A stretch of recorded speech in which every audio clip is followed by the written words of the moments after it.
Well, good evening, everybody. It's 7 o'clock. We're a little loud here, aren't I, or not? Getting some feedback, or can you hear me? Okay. Can you hear me better? Yes. All right, very good. If you need, I'll try to make sure I'm talking loud enough for everybody to hear me. Welcome tonight. We are delighted to have you here. We have some Linda and some new members here for us tonight in just a second. Just a reminder to you that this is a monthly session where we try to bring you up to date from our point of view. We are your representatives working on the governance of this community. I'm feeling bad for my colleagues on the board. I think we've had 3 or 4 meetings this month, a couple think tank sessions, and we are really earning the big salary you are paying us. And you're going to double it next year, right? Yeah. 0 times 0 is still 0. So there you go. 100% over budget. There we go. That's exactly right. We've just got a lot of things to cover tonight. Someone said, keep it short, Rich. I'll try, but it may not be that way. I'll try. We'll have a good time together. We've got a lot of information to share tonight. But first of all, we want to welcome new members to our community. So the Vice President of the Board, Linda Codley. Linda, introduce the folks you have asked to come and be with us tonight. Thank you, Rich. I will do that. Good evening. So I'd like to introduce Rick Huber. He's been here, I think, come on up. I think he said he's been here 29 days. Is that right? Yeah. Come on over this way a little bit better. Is it better? This way? Yeah. Okay. So I just have a couple of questions for him, like, where did you come from to come to the cooperative? Well, most recently, Savage, Minnesota. Before that, Apple Valley. And in the Wayback Machine was Southeast Wisconsin. Ah, okay. I'm sure a lot of people can identify with Southeast Wisconsin, that's for sure. Why don't you tell us a little bit about your family and your work life? Okay, so I'm first generation, not born on the farm. Thank you. So I'm the first generation not born on the farm, but I did work on the farm as a youth. I started out in the egg ranch, getting up early in the morning, picking up eggs and candling. If you've ever done that before, you know it's an exciting job. And moved on from there.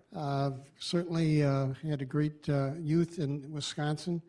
Most of my family is from the city of Kenosha or the immediate area around there. If you remember the Nash Rambler, if that makes you feel young. That's what I grew up in, a town that made American Motors, made cars. And did my schoolwork in Kenosha, obviously, in high school, up through high school, and then went on to Western Michigan University and completed my master's and doctorate at University of Wisconsin-Madison. I know there's a lot of teachers here. I've got to get you involved here. How many of you taught at some time in your life? Okay, that's the profile you have in the community. That's one of the reasons I wanted to move here, to be with other intellectually stimulated folks. I started out teaching high school in the marketing cooperative education program. My whole career in education has been tied to business and industry. All of my research has been related to that. And I'm going to make this pretty quick here. We'll be here all night. But long story short, my wife and I were high school sweethearts. We followed our son, only child, to the Twin Cities when he came up here to go to law school. He decided he didn't like the idea of going and finishing law school, but he did want to stay here. And being the only child, we said, hey, after our folks had passed, we wanted to come and join him. I lost her to pancreatic cancer about 15 years ago, and it's been an adventure and a reinvention of my own life for the last 15 years to try to figure out what I want to do. And York has come up several times in the conversations. I almost made it here before the pandemic, and then, as you know, the world kind of shut down, and I got another opportunity to go to Savage and stay there for the last 3 years. So that was a long answer to one question. You can tell I'm a teacher because I talk in 55-minute periods. He's not the only one, but let's give Rick a warm 7,500 welcome. Thank you, Rick. Now I'd like to introduce Ron and Judy Anderson. Yes, okay. Wanted to make sure I had the correct last name. Come on up. So you could tell us a little bit about how it is that you came to be at 7,500. Who wants to answer? Yeah, we came from Arizona. We were there for 16 years. I went in the Air Force in 1967. We were married in 65, and we celebrated 60 years last January. Very good.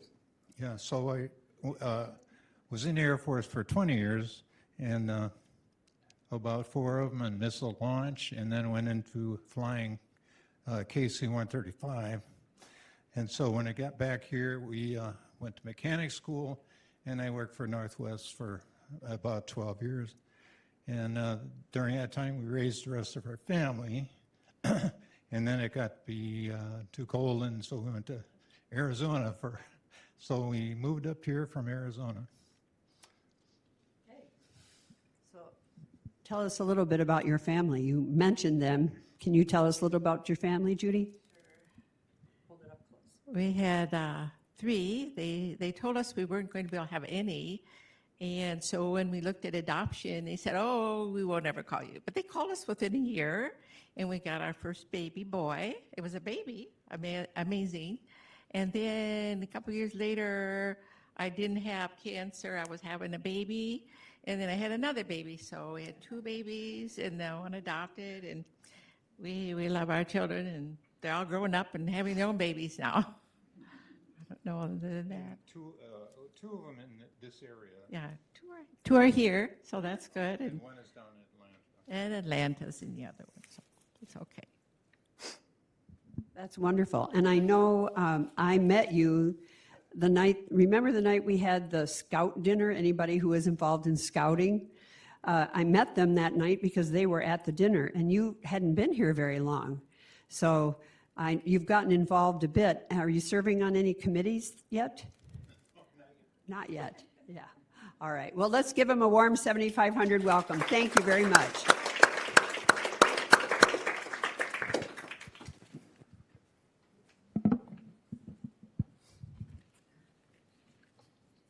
Well, welcome, folks. My neighbors down the hall from you folks, and Rick, thank you for being here and for taking time to do this with us tonight.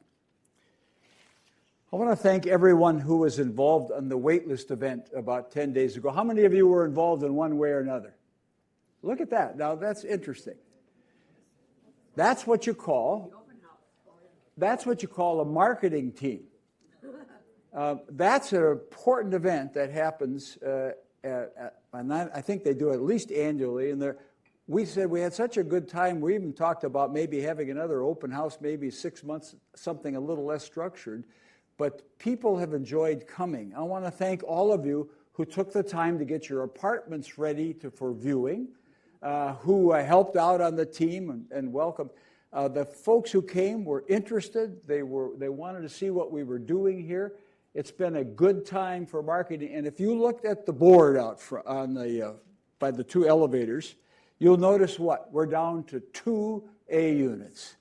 2 A units. We've marketed them all. Now, I got to thank our marketing team for that. That's really an important job they've done. That impacts every one of us, because when it's time for us to move on to wherever it is we're moving on, we've got to be able to move those shares and so those units can happen. And so that's terribly important on everybody's behalf that we do a good job and we market well and we welcome people here. People continue to tell us they appreciate the friendliness and the community, that when people come, they've enjoyed that so very much. I did the greeting for that group, and it was interesting. And I just happened to see the morning before, or the day before, a piece that came on the internet. It was about 6 truths why older folks hesitate to move into aggregate living communities. And they're interesting, because I think they affect us all. A fear of losing our independence. I understand that. Worries about costs, yes, we all do. We have different kinds of financial security that happens, and we got to figure planning for our own future and with our families. The emotional pull of home. And that's a real thing, right? That emotional pull of where you've lived for such a long time. Concerns about lifestyle and amenities. That is a concern, and it's very interesting to watch what people look for when they start to wander around communities. My hunch is the biggest thing they look for is cost, but they're looking for something. Worrying, this is the one I like. People are worried about being seen as old. I just smiled when I saw that. Welcome to the real world, right? Welcome to the world of good aging. And the last thing was uncertainty and misconceptions. And they said, you know what makes a difference is a community that supports one another and that connects people together. And I tell you what, that's what we continually work and do. At the board meeting, we listen to the reports that come from the committees. You and I walk through the community. We watch folks, people who are roaring like on the cusp of life and folks who are struggling. Pay attention to your neighbors. Be a blessing to them. Look out for the folks around you who need to be looked out for. That's what it means to live in community. Now, one of the things we passed out at that, they did a whole wonderful booklet for those folks. But if you turn to the backside of the meeting agenda for tonight, you'll see the cost piece they handed out in terms of for the 2025 pricing, an overview of the units. Everybody see that? You can see where your digs are in that grid. You can see what it costs, how many units we have of particular styles, how many units in that A style, B1, B2, B3, et cetera, et cetera. The approximate square footage of that's on the second page there. Just turn the page. There you go. Oh, there you go. All right, there you go. You can see the square footage. You can see the basic monthly charge is. Now, that doesn't include extra person charge. That's the basic monthly charge. Then you see the buy-in cost, the share cost. That goes up by the bylaws. We put that in the new bylaws. It's a 2% increase every year. We are a limited equity cooperative. We are not a market rate cooperative. The market rate cooperative they tried to build in the big hole over by Jerry's Super Value, they were starting at $750,000. So just remember that. Market rate co-ops with lots of flashy stuff will cost you an arm and a leg. And by the way, it's no wonder that project died. They couldn't get enough people to throw the money in. So that's just interesting. We've been doing a lot of visiting with our friends over on the river over here at Beckettwood. And that's a market rate cooperative, and some of those places start at $300,000, $400,000, $500,000. So look at what you're starting with. And the purpose of the 2% is to maintain some costs so that folks can be a part of this community. It's a hard deal. I understand that. You're not going to get rich doing this, but you're making an investment in your community. And then you'll see the estimated waiting periods. So that was interesting, listening to the people. Some of them had been on our wait list for years. Some of them were just got on here, and so it's just kind of fun to meet all those new people. But that was really a well-done program, and I want to thank our team, our marketing team, for Barb and Hannah, and all you volunteers who made that. We made that happen. We're the marketing community, along with the membership and marketing team at the committee, so just know that's an important thing. And thinking about units, I appreciate colleague George Fairdup, chair of the property committee, who made an invite to the property committee, the membership and marketing committee, the Lab 23 task force, and the board was invited to walk through what we call standards for units. We have never had officially approved unit standards in this community. We've done it by hook and by crook. We've done it by out of some of the offices over the years, and there's been all kinds of varieties. But one of the things good governance would tell us is that we need to have standards in the community. So between the staff and the communities, they looked at all kinds of ideas. What we want to do is when somebody comes, and in all of our units, we have relied on the turnover of units to upgrade our units. And then during COVID, before and after, we moved a ton of units One year we moved over 50, if I'm not mistaken. Every year we were moving a lot of units. We're not moving that many anymore. That talks about the stability of our community, but we want to have standards. And so this group, the property committee, has been charged to work now with input from all those other folks. That's a whole committee decision. About 20, 25 people came together to think about what do we think is the base. Now, that means when people come in, they can surely invest above the standards, but we don't want to go below those standards so that all the units in this place meet a standard that's been approved by the board of directors. They've got some input back, and tomorrow morning the property committee and the staff are going to work together, and that we hopefully by the end of the month we might be able to look at that project at the board and approve those standards. But I want to just thank all the people who've worked so hard. They look at every piece of equipment in each unit that is owned by the cooperative. Range tops, sinks, countertops, toilets, all the stuff that's in the units. And we say, what's the basic? Where do we want go no lower? We want to make sure things are up to date so that everybody has the same standard equipment. So we're working hard on that. I appreciate the property committee team. They've done excellent work getting that ready. Looking forward to their report to us. Okay. I begin every meeting usually with some personal remarks or just some things to remind the board. And this week I started, before the board meeting, I kept thinking, okay, I got to be smarter and be ready for bigger stuff down the road, because we're entering into the busy season of the cooperative, because the holidays are coming and all the things related to that. I know the Men of York in November sometime will be working on the Veep.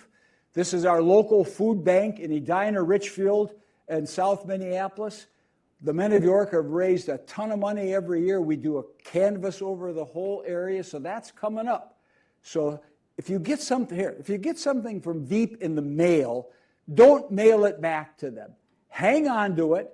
Wait until the Men of York take the stuff around and ask you to donate, and we'll donate as a community. And we usually have a little friendly competition between floors to see which floor can get the best percentage of their units. So that's coming up in November. The holiday fair is coming up on Friday, the 21st of November, so many of you are preparing items. That's a fair that will benefit the resident fund. That will raise some money. We have a bake sale. Well, that's another way to get involved. It's kind of fun. You get started. You get to meet a lot of people. That's coming up. The Christmas or holiday tea is coming up. That's the first Friday of December.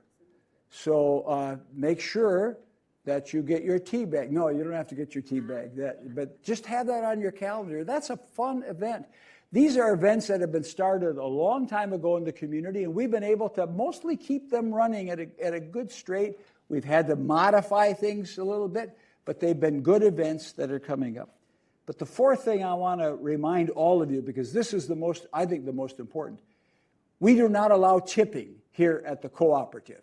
You do not tip the people who work for us here. You do not tip the people in the dining room. But every year in the late November, and then for a couple weeks, we do an ingathering from the generosity of all of our members to put together a pool of money to be given as a holiday gift to all of our employees at their annual holiday party, like the second Friday of December. I will write a letter. It will come to you. People are very generous. They want to say thank you. This is not, depends on how much cash you got in the bank, you know. Those of us who could throw a little more in, let's do it. Those who want to just give from the heart, you do what you can do, but that's coming up. We gave away to the staff and to both of our staffs, all the people who work here, probably almost 45 or 48 gifts. We gave close to $50,000 away last year on behalf of the staff. So that's a lot of money. But it isn't so much money when you think how many people live here, and not everybody participates. Now, here's what I wanted to be sure to say. Those of you who hit the road before the middle of November, if you want to help, and I hope you do before you go south, I will ask the folks in the office to have some envelopes, pre-envelopes down there, So you could swing into the office or you can get a hold of me, and I'd be glad to work with you and to get a gift set up. So just know that those things are coming up. They're important items, and I want to call your attention to them as well as I call the board attention to that as well. So this is interesting now the way the calendar fell this time. The board meeting, thankfully, came before this meeting. So now I get to tell you, instead of what we're going to do at the board meeting, I get to tell you what we did at the board meeting. We meet the last Wednesday of every month on the regular board meeting, and depending on how the calendar comes, this was a kind of a goofy month looking at the calendar because we've still got, from the last board meeting, 6 more days in September because of the 1st of October is next week on Wednesday. So if you see by the agenda that was posted for the last 10 days out on the bulletin boards, and the agenda that we use a standard agenda every time, pretty much the same thing. We add issues that come up on the agenda. And one of the first things we do is, well, what we need to do officially, we have a way to conduct business outside of the board meetings called consent to action. Consent to action. It's done by electronic means, in other words, by email. We can consider, especially the membership, there's the board has to vote on everybody who comes in here. We take seriously what the member and marketing committee has to say. They do the first approvals, and then the board follows up, and the staff follows up. We got to get the criminal background checks done and all the stuff. You know, that's really an important thing. So we can do those approvals. We don't have to call a special board meeting. We can do that. Now, the only trouble with that, and we can do that for monetary things as well. The only trouble is you got to have all 9 members vote, and we all have to vote aye. If anybody votes no, then we can't do the consent to action. So most of the time, a consent to action is kind of pro forma, but it really works well. But at the next board meeting, then, we have to affirm that. So that goes in the minutes, so that the official minutes of the cooperative, you can see what we did, and you can see when we approved. Now, they're looking back at my approval and saying, maybe we should have looked at that guy a little harder, right? You know, so all of us, we like to think, we kid ourselves about that. But we're all just glad you're here, and we're glad to be here as well. We did have one that was involved some dollars. We had a domestic cold water down in the garage, a tea for cold water, about $11,000. They said to us, board, we got to get it done before it blows. So that's why we vote by consent to action and get those items done.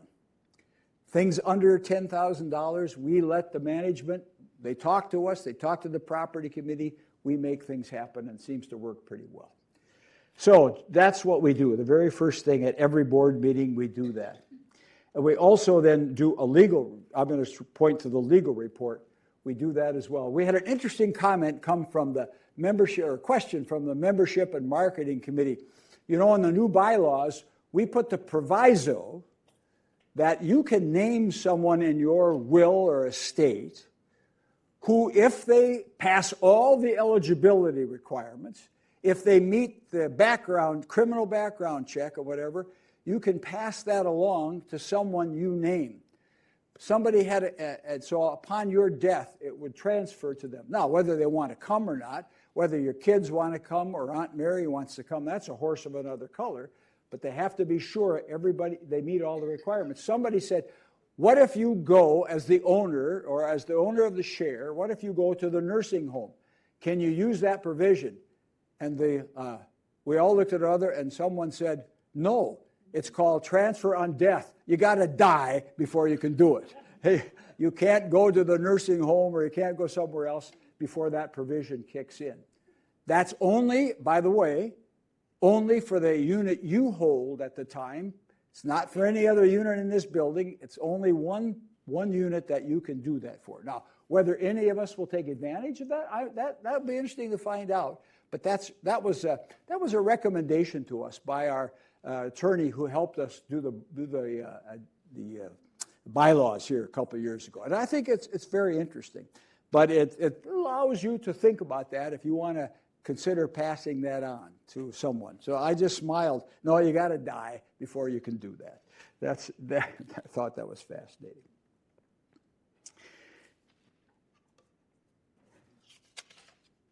I appreciated our general manager's comments to us. I've been watching Mitch last couple days of last week. I was surprised again, and I shouldn't have been surprised. He reminded the community on 990 that there's still COVID and RSV and some other things just kind of lurking around in the community. So if you have a friend or a neighbor or you who get caught with that, please be sure you take care to protect your neighbors, to protect your family. If you're sick, please don't wander around the community. I think the same kind of admonition we had during the COVID thing back in 2022 is just as pertinent now as it was then. So we have to be always going to have to be on guard to watch this.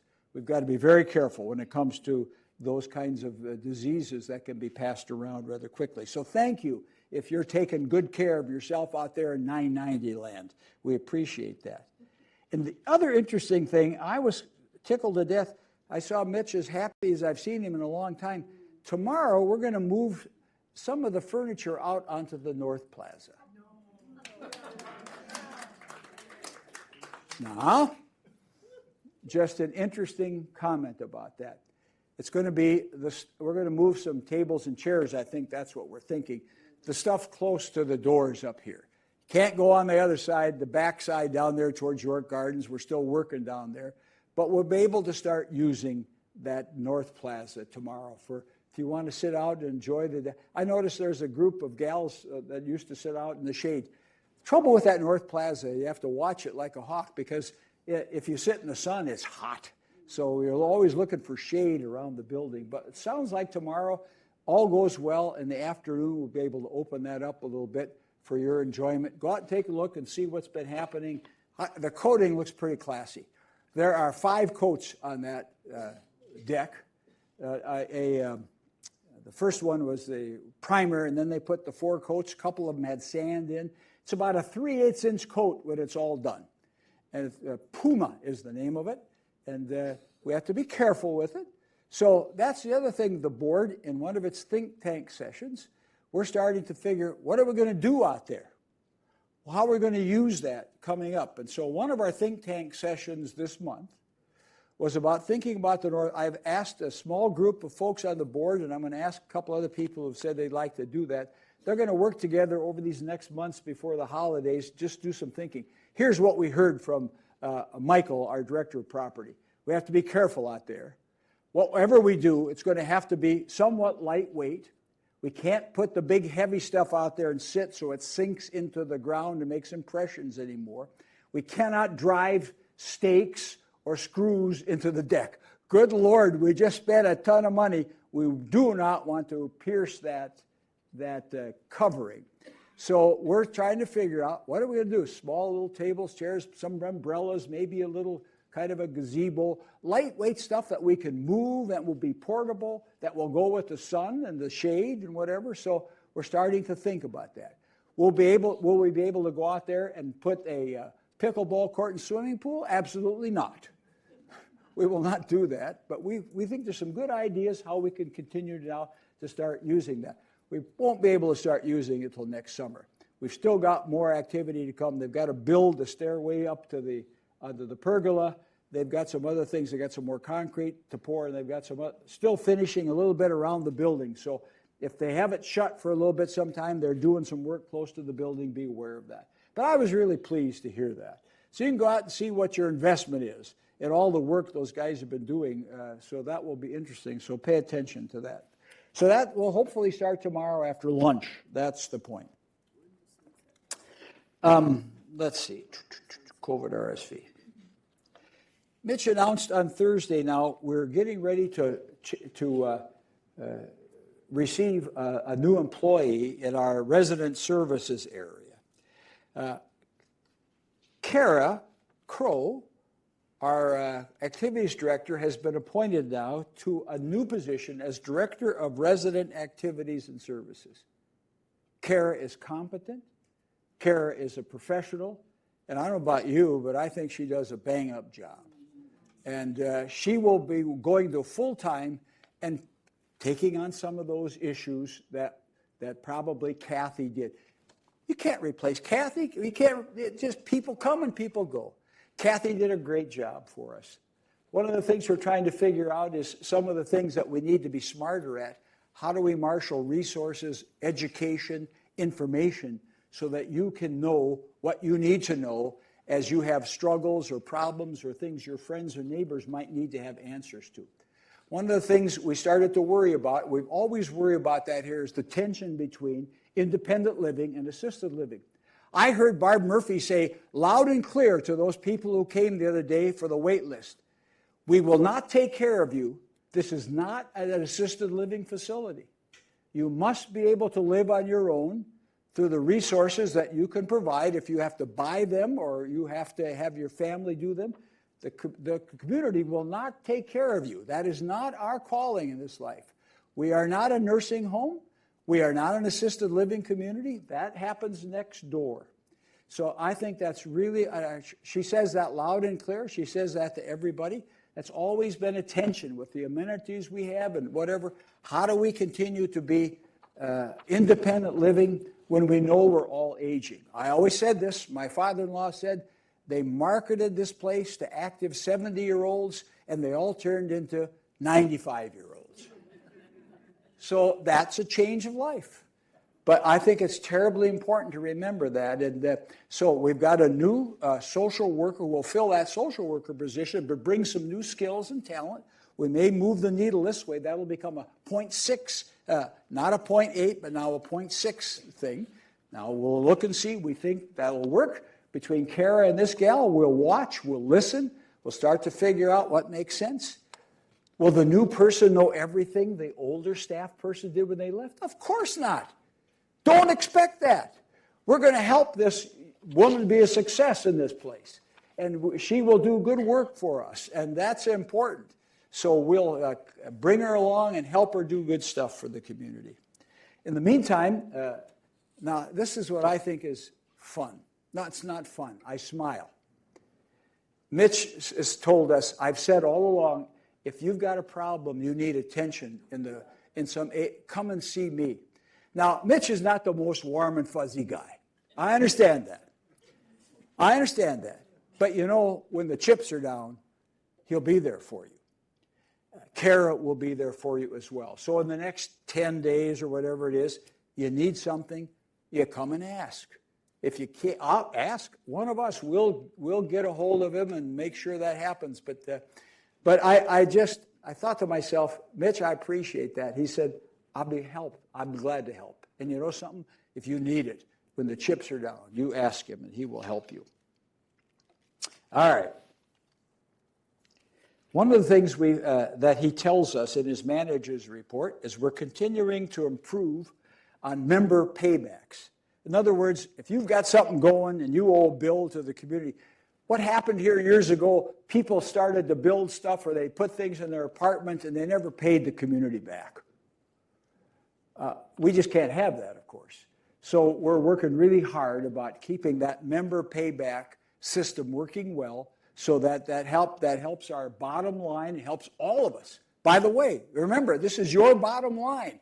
We're running this place together. We all own shares in this community. We're owners of what goes on here. So they're working hard at that. And they're working hard at the budget process right now.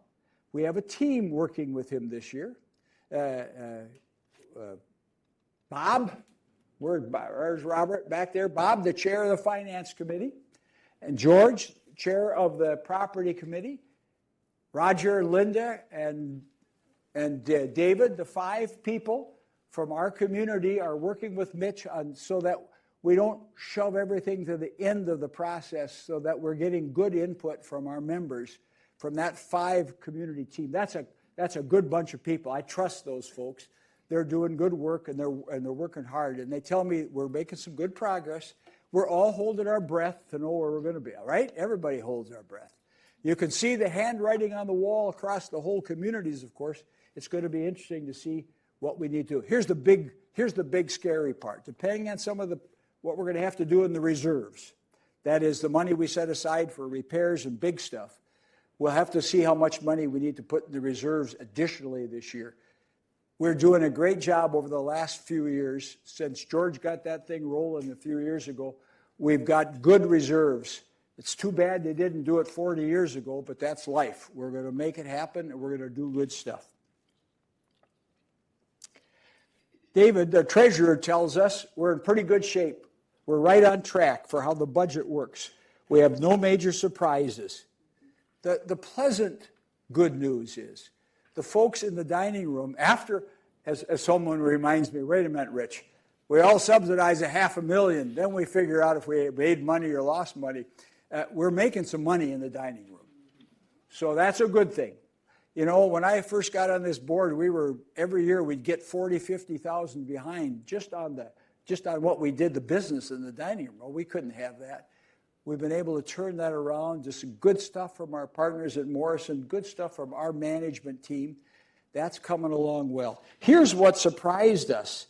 There's a couple of things that we're short on revenue. Our guest room revenue isn't as much as we thought. So, in other words, when you budget, how do you know when you budgets are guides? So you budget a year ahead of time and you say, we think we're going to get this much in revenue for the guest rooms. Well, we're short. So that means if you've got somebody who can stay, encourage them to come. When our kids come, I foot the bill. You can help somebody and bring your friends in and your neighbors or your family to come in. Not cheap, I understand that. It's an extension of your home. It's not a hotel. It's part of your hospitality. So that's where we're short. The other thing that we were short on is we budget in fees we receive from the sales of units. We've been very stable this year, and we haven't moved a ton of units like we did over the COVID, where we were moving 40 to 50 units a year. We're not moving that many. Now, what does that say? It means people are doing okay. People are staying well. They're hanging on to their apartments. So we're short a little bit on the revenue for that. But in the big picture, we're making it above our revenue, and our expenses are a little less than what we budgeted. So as Dave would say, we're doing all right in the finance world. As I said, in the food service, good things are happening. As I noted that to you, we are in the black. It takes hard work. We ran into a kerfuffle. And so I'll bring you the story so you don't hear it from somebody else. For crying out loud, one of the things I don't want people doing is spreading rumors. If you got something that it's eating on you or you hear, you come and ask one of our board members, you ask me, and we'll get it straight. But we don't want a lot of misinformation going around. I went to the food forum about 2 weeks ago, and I heard one of our Morrison leaders say, we're getting ready for the holidays. And it looks like at the holiday, it's interesting this year. Well, Thanksgiving Day always falls on Thursday, right? Everybody knows that. Christmas Day this year falls on Thursday. Morrison employees have, what do they call when you build up time? PTO time. They have PTO time. They have worked hard, and they said, we're going to take the Friday after Thanksgiving and the Friday after Christmas so that our employees can have that time off, and we'll go dark. I thought, that makes some sense. Thankfully, somebody on the food service committee said, Rich, we got a contract with these guys. And the contract says they provide services 5 days a week. Okay, that's good. I'm glad people are thinking. Always be thinking around here. Always be asking questions. So we've realized, all right, we got a problem here. So our food service committee said, they had a little meeting and they said to the board, because the board has to approve whatever we do. They said to the board, here's the deal. We want to propose that first of all, we help our people at Morrison are new. This is their first budgeting year. They're green, as I call them. What they should have said is they should have called the food service committee up and then said to the board, what do you think, you guys? We want to do this for our employees. Does it make sense? Well, they didn't. That's life. All right. So the food service committee said, let's have a couple, 3 hours of limited use. That's not a bad plan. The board looked at that, and so they sent that to us. And we said, we talked long and hard about this. we talk long and hard about things that are important. We said, you know, guys, that was a great catch. It was a mistake on Morrison's part to tell us that instead of asking us that. They learned their lesson. So we said, we think as the board that we should give those employees time to get their PTO the day after Thanksgiving and the day after Christmas. So that's the point how committees work. They give us their best advice. We grunt and groan and talk about that, and then we decide to make some decisions. So what we've said, if you are here and you're worried about the day after Christmas and the day after Thanksgiving, be sure you start putting a sandwich in the freezer, because we will not be having service on the Friday after Thanksgiving and the Friday after Christmas. We've asked Morrison to provide some ways they can take some nice carry-outs out so you can pick them up for the next day and take them home and put them in the fridge. Maybe even have second-day turkey on the day after Thanksgiving. So that was a good example of how we try to work together, how we listen to the committees. Most of the time we agree. We just said they've got to have a time to get their PTO time in, and we just think with all the hard work that's happened this year, it's time we give them a reward. So there's where we're at. You got a question about that? You come and see me after the meeting. Okay. What else do I got? I'm on my list here, you guys. Treasurer's report, food service. Property committee. Hardest working people in show business. That gang is working, their reports are very interesting, very informative. They've got all kinds of things going. When you see somebody who's on the property committee, you thank them because they are working really hard. They've got lots of good things going. And not only good, they're just terribly important. And they will continue to try to keep you posted as best we can. Resident Health and Wellness Committee. Number of good classes coming on brain health and all kinds. I thought that was pretty cool. My wife says I need to go to that one. You know, I think that's probably right. They continue to work with the VAN subcommittee on the expansion of routes, and we've authorized a 90-day trial. Rianne has, now I understand the maps at the front desk weren't very helpful. Anybody find that out? Yeah. All right. So Rianne has done a little shot here. So what did you tell people, or what did you draw for people that were helpful? Well, I don't know if you can make heads or tails of my sketch. But anyway, I looked. Mike. Am I on now? There you go. Yes, okay. Well, the VAN committee, under the leadership of Gene Wallner back there, worked very hard to be responsive to members of our community who requested some additional routes from the usual routes of the VAN committee. And Jake very kindly put together some maps that have been at the front desk for about a week, because this has just begun. I looked at those maps and I couldn't make heads or tails of them, but that's probably how my brain works. So instead of the 3 maps he had out there, I attempted to put together the van routes on one piece of paper. And I don't know how to do it on a computer, so you have to put up with my sketches. And so I put my name on there, so if you want to complain to anybody about this map, just give me a call. But anyway, just very quickly, the main routes that currently exist every day, Monday through Friday, from 9 o'clock to the last departure at 3 o'clock, are outlined in the heavy black lines.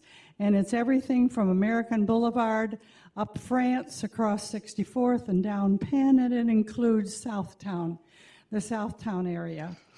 The 3 new routes that the VAN committee is experimenting with between now and the end of the year to see how many people want to use them are, first of all, the one that's going north on Valley View Road up to Wooddale. There's a shopping area up there that has Snuffy's Restaurant that I know a lot of you like to go to, and it has a salon. Dave Price thought it said saloon, but that's a salon. Anyway, then the second one is south of Southtown. It will go down to 86th Street and over as far as Knox. And those two routes go only the first and third Thursdays of the month. They don't go every day. That's the first and third Thursdays of the month.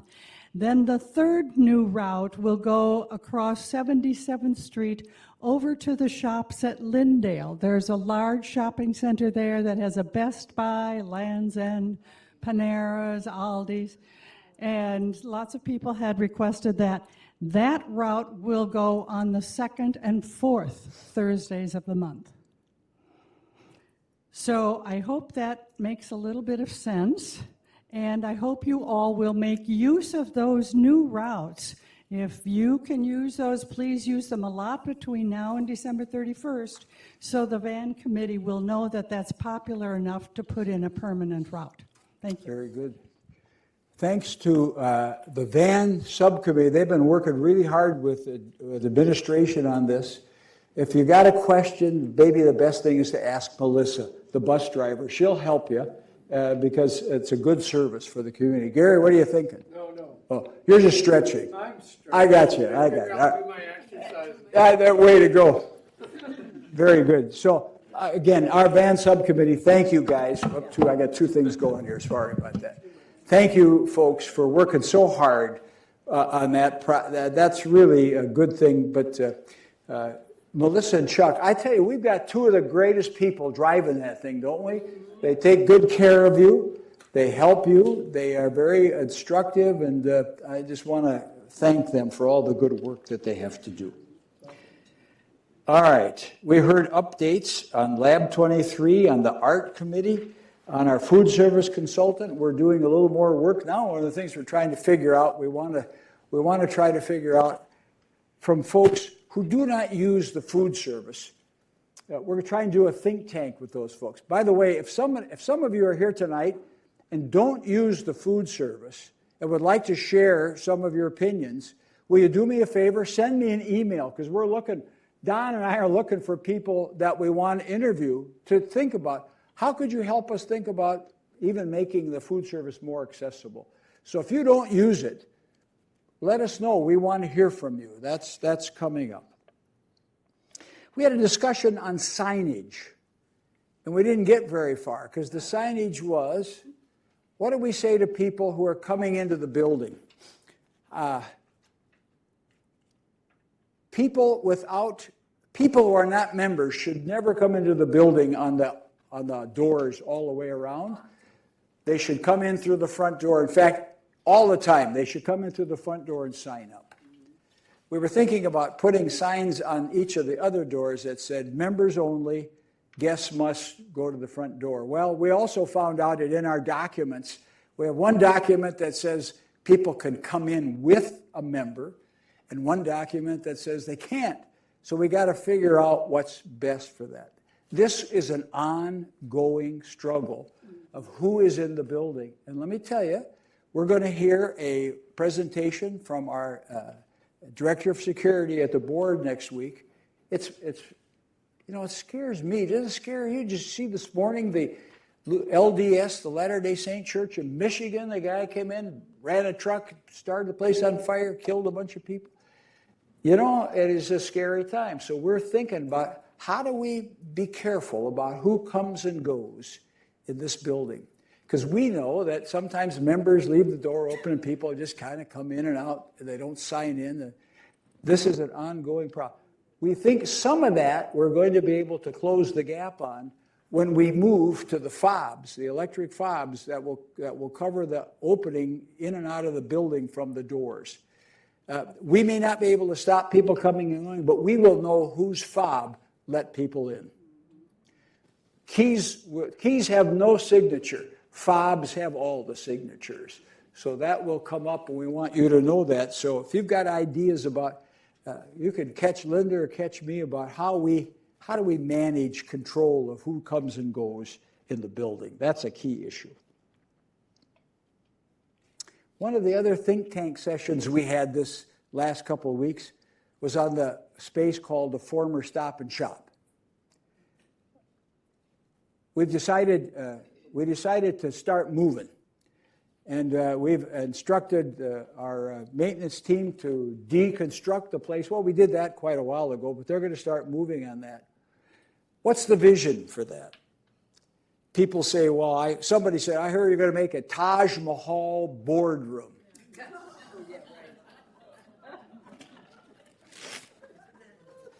I laugh at that. I smile about that. No, we're not going to do that. What the vision is, and this just, we're starting to really think we're going to gut the place and then figure out how can we make a place that will be user-friendly to the whole community. That we can play cards, visit, have meetings, people come and go. We're going to wire it so that we can use the computers and stuff in it, whatever. But our biggest challenge for how we're going to make that, we think we can get it in the next few weeks, we can get it usable just to use.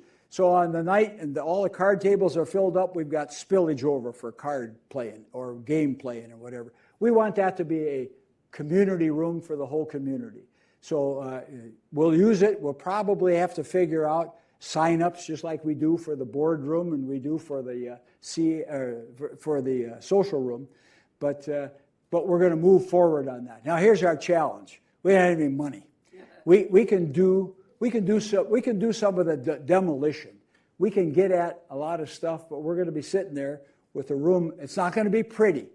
We're going to use it for a while till we figure out how to get it prettier and how to put some nice furniture in there and make it use it. By the way, we found out that a bunch of these chairs were finally fixed. How many of them did they tell? 24 chairs that have been sitting down in the storage room are now fixed. So we've got some chairs. We're going to put some tables up there. You can play cards. You can have coffee. You can visit. We'll watch for future developments on that. But we're going to start moving forward. I say that because if you want to be so gracious, you could throw some money in the resident fund, if you'd like, for some of the things we need to buy there. So if anybody wants to help, that would be good. You can come visit with us, and we'd be glad to talk with you. But we're going to move forward on getting that done. So no, there's going to be no Taj Mahal.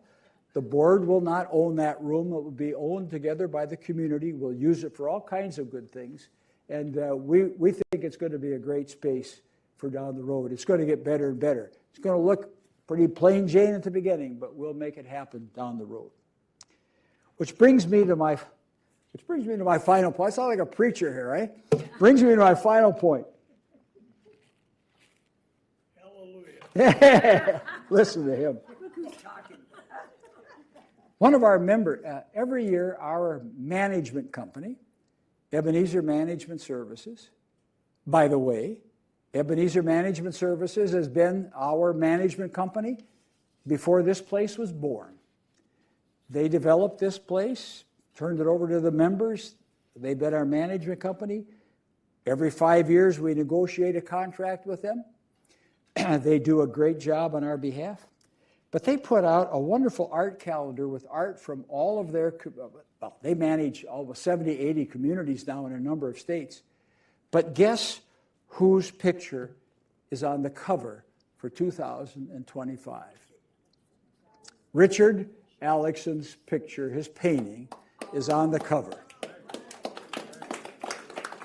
And I think he's Mr. March, if I'm not mistaken. Yeah, there he is. He's Mr. March. It's a lovely piece.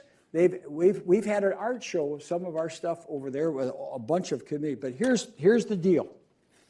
We have a number of artists in this building. We've got a short-term deal coming up. They have asked Kara, do you have enough artwork from your people to come over? They want to do a show in a few days, about 2-3 weeks from now, a show at corporate offices over there from 7,500 artists. 7,500 artists. Now here's the deal. It is not for you who have an art piece made by grandma. It is not for you who bought something nice. It is for people in our community who have crafted a work of art. Painting, crafts, whatever kind of stuff you do. We're trying to pull together maybe 30, 35 pieces to have a 7,500 art presentation over at our community over there. Here's the information. You got to be able by a week from tomorrow, have it ready to go. It has to be ready to hang or present. It can't be, you can't send it over and, they have to get a construction company to figure it out. No, that won't work. You got to have something ready. So if you're an artist, you've done something, you'd like to share something, it's going to be exclusively members of 7500 who will display.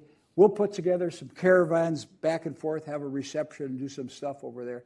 Be a great place for you to go visit. I put that in there because the second page of your handout tonight, people say to me, Rich, what does our management company do? What does our management company do? You have a 2-page handout here about the services that we do. Accounting, our regional manager, our director of maintenance over at corporate, they support our staff. They work on after-hours maintenance for their communities. They help orientate boards and committees. They work with our marketing team. And some of you have been over there for marketing seminars. See, on the back side, it shows you a little bit about what the back of the house does on behalf of our community. They do good stuff. Now, does it come for free? Of course not.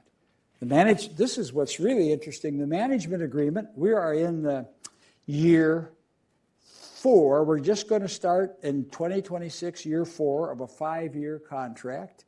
It costs us annually. In year 1 and 23 was $82,000. Year 2, $83,000. Year 4, $84,000. They didn't go up 20% at a crack, did they? $1,000 a year. This year, in 2026, it'll be $85,000, and in 2027, it'll be $86,000. They've taken on all the HR for us, and they did not charge us any extra. I put that in there because we continue to hear, Ebenezer, they're trying to take us over. They're trying to do this. They're trying to do that. I think one of the things we had failed to do over the years was take advantage of all the resources they had.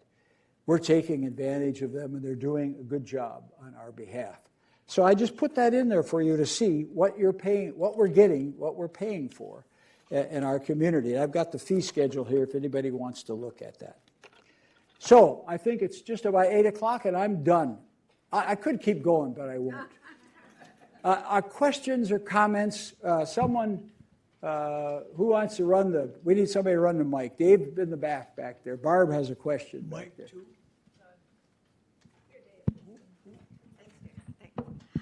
Rich, 2 quick things. First of all, I'm so grateful to the board that you voted the way you did to say to the dining room staff that they can have those days.